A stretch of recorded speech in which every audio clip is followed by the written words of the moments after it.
Emily never expected that helping an old woman fix her phone would turn into a nightmare. She thought she was doing a simple good deed, pressing a few buttons, getting the device working again, and going on with her day. But the next morning, when a police officer knocked on her door with the same woman by his side, pointing an accusing finger at her, Emily realized the world didn't always reward kindness. It punished those who looked like her. Emily Watson was used to being overlooked. She had learned from a young age that in certain parts of town, people like her were either ignored or unfairly judged. But despite that, her mother had always taught her to be kind, to help those in need, and to never let the world turn her heart cold. It was a quiet afternoon when Emily left school and started her usual walk home. The sun hung low in the sky, casting long shadows along the sidewalk as she passed the same streets she had walked every day. She clutched the straps of her backpack and hummed softly to herself, trying to shake off the weight of another long school day. As she neared the small park on the corner of her neighborhood, she noticed an elderly woman sitting on a bench, frustratedly tapping the screen of her smartphone. The woman was white, dressed in a pale blue coat, and looked well into her 70s. Her silver hair was pulled into a tight bun, and deep wrinkles lined her face, twisted in irritation as she struggled with her device. Emily hesitated for a moment before stepping closer. "Excuse me, ma'am, do you need help?" she asked politely, keeping her voice light. The woman looked up, her sharp blue eyes scanning Emily's face. There was a flicker of something unreadable in her expression before she huffed and turned her attention back to her phone. "This thing won't work," she grumbled. "It's frozen, and I can't do anything. I just need to call my son, but it won't even let me unlock it."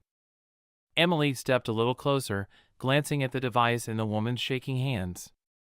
It was an older model, slightly cracked at the edges, and she could tell right away that the screen had simply frozen. "May I take a look?" she asked gently. The old woman pursed her lips but reluctantly handed the phone over. Emily turned it over in her small hands and quickly recognized the issue.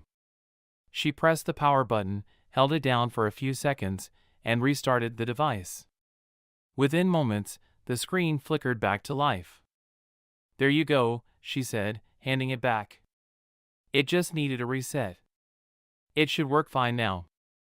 The woman took the phone, inspecting it as if expecting something to be wrong. She frowned, swiped at the screen, and let out a small huff of acknowledgement. "Humph. Well, thanks," she muttered, barely glancing at Emily before tucking the phone into her purse. Emily gave a small smile, expecting at least some form of gratitude, but the woman had already turned away as if the interaction had never happened. Shaking her head, Emily adjusted her backpack and continued walking home. It wasn't the first time she had been met with coldness after offering kindness, and it probably wouldn't be the last. But that didn't matter to her. She didn't help people for praise, she helped them because it was the right thing to do. As she reached the familiar front steps of her small apartment, she brushed off the strange interaction and focused on the evening ahead. Her mother and little brother would be waiting inside, and soon, the scent of home-cooked food would fill their tiny kitchen. She had no idea that by the next morning, the kindness she had shown would be turned against her in a way she never could have imagined. The next morning started like any other. Emily woke up to the sound of her mother moving around in the kitchen, the faint aroma of coffee mixing with the scent of eggs frying on the stove. The small apartment was always busiest in the mornings, with her mother rushing to get ready for work and her little brother, Marcus, groggily trying to avoid getting dressed for school. Emily yawned and stretched before dragging herself out of bed. She quickly got dressed, throwing on her usual jeans and hoodie before joining her family at the breakfast table. Her mother, a strong woman with tired eyes and an ever-present look of determination, handed her a plate of scrambled eggs and toast. "Eat up, sweetheart. You've got a long day ahead," her mother said with a small smile. Emily nodded and dug into her food, listening to the familiar morning chaos around her. Marcus was making a mess with his cereal, her mother was flipping through the mail, and the soft hum of the radio played in the background. It was a normal morning, comforting in its routine. Then came the knock at the door. It was sharp and urgent, cutting through the peaceful atmosphere like a knife. Emily's mother frowned and set down her coffee. Who could that be this early? She muttered as she got up to answer the door. Emily had an uneasy feeling in her stomach, but she told herself it was nothing. Probably just a neighbor, maybe a package delivery. But the moment her mother opened the door, all the air seemed to leave the room. Standing outside was a tall, broad-shouldered white police officer, his uniform crisp and authoritative. Beside him stood the elderly woman from the park, her sharp blue eyes filled with something that looked dangerously close to satisfaction. Emily's mother straightened her spine, immediately stepping into a protective stance. "Can I help you, officer?" The man adjusted his belt and cleared his throat. "We received a report regarding a possible theft." Emily's heart dropped. Her mother's expression darkened. "A theft?" The officer glanced down at a notepad. "Mrs. Winters here says that your daughter took her phone yesterday." Emily's breath hitched. "That's not true," she blurted out before she could stop herself. Mrs. Winters' face twisted into a look of mock concern. "She grabbed my phone, pressed something, and gave it back. I have no idea what she did to it. These days, you never know. Young people are always up to something." Emily's hands clenched into fists at her sides. "I helped you. Your phone was frozen, and I restarted it for you." The officer sighed, looking down at her like she was just another case to be dealt with. "Mrs. Winters claims you tampered with her device, possibly accessing personal information or making unauthorized changes." Emily's mother let out a sharp, bitter laugh. "Are you seriously accusing a 10-year-old of cybercrime?" Mrs. Winters sniffed and crossed her arms. "I just want to make sure nothing was stolen." The officer remained neutral, but his presence alone made it clear that he wasn't here to take Emily's side. He was here because a white woman had pointed a finger at a little black girl, and that was enough to bring him to their doorstep. Emily's mother stepped forward, her voice sharp as steel. "My daughter is not a thief. She is not a hacker. She helped this woman out of kindness, and now you're standing here treating her like a criminal." The officer held up a hand. "Ma'am, I understand you're upset, but this is just procedure. If she hasn't done anything wrong, then there's nothing to worry about." Emily swallowed hard. She had heard those words before. She had seen stories on the news, overheard conversations between adults. If you haven't done anything wrong, you have nothing to worry about, but she knew better. The weight of the moment settled on her chest. She looked at her mother, whose face was a mask of restrained fury. She looked at the officer, who was waiting for compliance. And then she looked at Mrs. Winters, who stood there with the quiet confidence of someone who had never faced real consequences in her life. Emily understood, in a way she never had before, that sometimes being right wasn't enough. Her mother took a deep breath and squared her shoulders. "Unless you have a warrant or a legitimate reason to detain my daughter, I suggest you leave." The officer hesitated, then glanced at Mrs. Winters. The old woman's mouth tightened in annoyance. Emily held her breath. Then, with an exasperated sigh, the officer closed his notepad. "I'll file this as a report, but unless further evidence comes up, we won't be taking further action at this time." Emily finally let out the breath she had been holding. Mrs. Winters pursed her lips, clearly displeased with the outcome. She gave Emily one last pointed look before turning on her heel and walking away. The officer tipped his hat slightly, muttered something about just doing his job, and followed after her. As soon as the door closed, Emily felt her mother pull her into a tight embrace. "I'm so sorry, baby," she whispered. "I'm so sorry you had to go through that." Emily didn't cry. She was too angry for tears. She had helped. She had done nothing wrong. And yet, that hadn't stopped an accusation. That night, as she lay in bed, staring at the ceiling, she realized something. She had always known the world was unfair. But now, for the first time, she truly understood what that meant. Emily barely slept that night. Every time she closed her eyes, she replayed the scene at the front door, the accusing look in Mrs. Winters' eyes, the cold detachment in the officer's voice, the way her mother had stood firm despite the unfairness of it all. No matter how many times she turned over in bed, she couldn't shake the feeling of helplessness that had settled deep in her chest. The next morning, she woke up groggy and drained, but she forced herself to get up and get ready for school. Her mother acted normal, but Emily could tell she was still upset. She moved through the kitchen with extra care, checking on Emily more than usual, as if she was afraid she would break. When Emily left for school, she felt the weight of everything pressing down on her shoulders. The walk that usually took her mind off things now felt heavy, each step dragging with frustration she didn't know how to release. She tried to focus in class, but her thoughts kept drifting.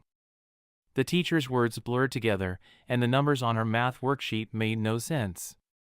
She clenched her pencil so tightly her fingers ached. Why was it so easy for Mrs. Winters to turn a simple act of kindness into something ugly? Why did people like her have the power to point fingers and be believed without question? At lunch, she sat alone, pushing her food around on her tray. Her best friend, Tasha, plopped down next to her, immediately noticing something was wrong. "You look like you fought a tornado," Tasha said, unwrapping her sandwich. Emily sighed, not in the mood to explain, but knowing Tasha wouldn't let it go.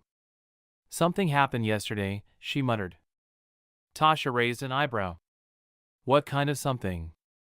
Emily hesitated before telling her everything about Mrs. Winters, the police officer, and the way it had all made her feel. By the time she finished, Tasha was fuming. "That old lady is crazy," she said, shaking her head. "You helped her, and she still had the nerve to call the cops on you?" Emily nodded, stirring her juice with her straw. "She didn't even care if I actually did anything wrong. She just assumed I did." Tasha slammed her sandwich onto her tray. "And that officer just showed up at your house like you were some kind of criminal? That's messed up, Em." Emily knew Tasha was angry on her behalf, but it didn't change the fact that the world wasn't fair. She had seen it in how people talked to her mother in stores, in the way teachers watched certain kids more closely than others, and how some people clutched their bags tighter when they saw her walking down the street. This wasn't new. It was just the first time it had happened directly to her. "I just hate that she got away with it," Emily admitted. She lied. "She made it seem like I did something bad, and no one called her out on it." Tasha leaned in, lowering her voice. "Maybe she won't get away with it." Emily frowned. "What do you mean?" Tasha smirked. "You said Mr. Rogers has cameras, right? Maybe we can prove what really happened." Emily blinked. She had been so caught up in her anger that she hadn't even thought about that. The cameras. There was actual proof that she had done nothing wrong. Hope flickered in her chest, but she tamped it down quickly. Even if they had proof, would anyone care? Would anyone actually hold Mrs. Winters accountable? Tasha saw the doubt on her face and nudged her shoulder. "Come on, Em.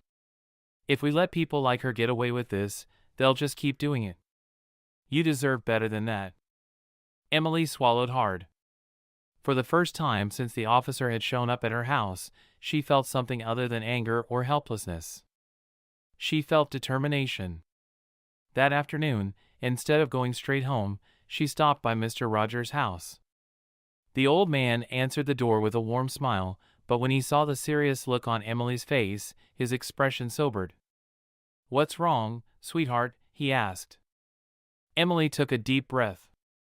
"Mr. Rogers, do your cameras still have footage from yesterday?" His brows furrowed. "They should." "Why?" Emily met his gaze, her voice steady. "Because I want to prove the truth." Mr. Rogers didn't hesitate. He stepped aside, letting Emily into his small but cozy home, and led her to the back of the house where his computer sat on a cluttered desk. The room smelled faintly of coffee and old books, and the hum of the computer filled the silence as he powered it on. "You sure you want to do this, kid?" he asked as he pulled up the security footage. His voice was kind, but there was a weight behind his words, a warning that Emily wasn't sure how to take. She nodded. "I don't want her to think she can get away with this." Mr. Rogers sighed but didn't argue. He clicked through the files, scrolling back to the previous afternoon, and soon, the screen filled with grainy footage of the sidewalk in front of their building. Emily leaned in, her heart pounding as she watched the moment unfold. There she was, walking up to Mrs. Winters, her body language open and non-threatening. She could see herself reaching for the phone only after the old woman handed it to her. The footage clearly showed Emily pressing a few buttons before giving it back almost immediately. There was no hesitation, no sign of wrongdoing, just a little girl helping someone in need. Mr. Rogers paused the video and glanced at her. Well, there it is. Proof. Emily exhaled slowly. It was one thing to know the truth, but seeing it with her own eyes filled her with a newfound confidence. Can we make a copy? She asked. Mr. Rogers nodded and inserted a flash drive into the computer. As the footage transferred, he turned to face her. What's your plan, Em? Emily hesitated. She hadn't thought that far ahead. All she knew was that she wanted Mrs. Winters to see that she couldn't twist the truth without consequences. I want to take this to the police station, she said finally. If that officer thought I was guilty without evidence, let's see what he says when he sees proof. Mr. Rogers chuckled, shaking his head in admiration. You've got fire in you, kid. Just be careful. People like her don't like being called out. Emily swallowed but held her ground. I don't care. I just want the truth to be known. The next morning, Emily and her mother went to the police station. It was intimidating, the walls lined with officers, the atmosphere thick with authority. But Emily stood tall as she and her mother approached the front desk. The same officer from the day before was there, looking surprised to see them. Mrs. Watson, he greeted stiffly. Is there something I can help you with? Emily stepped forward before her mother could speak. Yes, she said, her voice steady. I want to report a false accusation. The officer raised an eyebrow. Excuse me? Emily handed him the flash drive. This is footage from yesterday. It shows exactly what happened. I never took anything, never did anything wrong. Mrs. Winters lied. The officer hesitated, glancing between Emily and her mother. Slowly, he inserted the drive into his computer and played the footage. As the scene unfolded, his expression shifted from neutral to uncomfortable. He tapped his fingers against the desk, his jaw tightening. When the video ended, he sighed, removing the drive and looking at Emily with something that almost resembled guilt. Well, he said, clearing his throat. This does appear to contradict Mrs. Winters' statement. Emily crossed her arms. So what are you going to do about it? The officer glanced at his computer screen, then at Mrs. Watson, who stood silently beside her daughter, waiting. He hesitated before nodding slightly. I'll make a note in the report that there was no evidence of wrongdoing. Emily narrowed her eyes. That's it? The officer shifted in his seat. I can't arrest an elderly woman for filing a report, but this does clear your name. It wasn't the justice Emily had hoped for, but it was something. At least now, the truth was on record. As they left the station, Emily felt lighter. Her mother placed a hand on her shoulder as they walked outside. I'm proud of you, she said softly. You stood up for yourself. Emily nodded. I just wanted her to know she can't do this to people. Her mother smiled. And now she does. That night, Emily lay in bed, staring at the ceiling. The world was still unfair. People like Mrs. Winters would always exist. But today, for the first time, she felt like she had taken some of that power back. And she wasn't going to stop there. This story is a powerful reflection of the harsh realities that many people, especially young black children, face in a world where prejudice can twist even the simplest acts of kindness into something sinister. Emily's experience highlights how deep-seated biases allow false accusations to be taken seriously, while the truth often requires extra effort to be heard. What makes this ending so important is that Emily doesn't simply accept injustice, she fights back with facts, determination, and the support of her community. While she doesn't get a perfect resolution, Mrs. Winters isn't punished, and the officer never fully acknowledges his mistake. She does reclaim her dignity and prove her innocence. This is a realistic and bittersweet victory, mirroring real life, where accountability is often selective, but perseverance can still make a difference. Emily's courage in standing up for herself sends a strong message. The world may not always be fair, but silence allows injustice to thrive. Her decision to speak up and challenge the system, even at such a young age, shows that change starts with those who refuse to accept mistreatment as the norm. While this story is frustrating in its portrayal of injustice, it ends on a note of resilience and hope. Emily may not have changed the entire system overnight, but she learned the power of her own voice, and that is the kind of strength that can lead to real, lasting change.